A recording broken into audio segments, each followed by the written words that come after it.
আসসালামু আলাইকুম ওয়ারাহমাতুল্লাহ। পবিত্র রমজান মাস রহমত, মাগফেরাত ও নাজাতের মাস।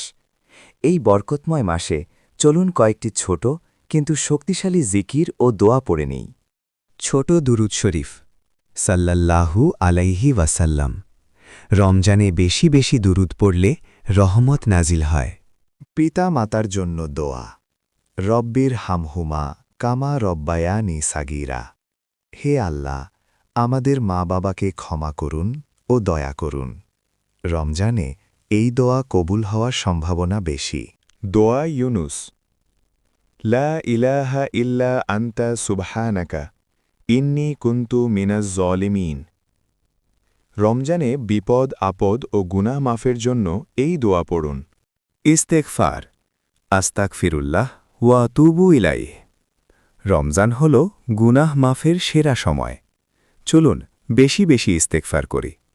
ছোট জিকির সুবহান আল্লাহ, আলহামদুলিল্লাহ, লা ইলাহা ইল্লাল্লাহ, আল্লাহু আকবার। এই জিকিরগুলো রোজার সওয়াব আরও বাড়িয়ে দেয় ইনশাআল্লাহ। রমজান মাসকে শুধু রোজায় সীমাবদ্ধ রাখব না, বরং জিকির ও দোয়ায় ভরে তুলব। আল্লাহ আমাদের রোজা, নামাজ ও দোয়া কবুল করুন। আমিন।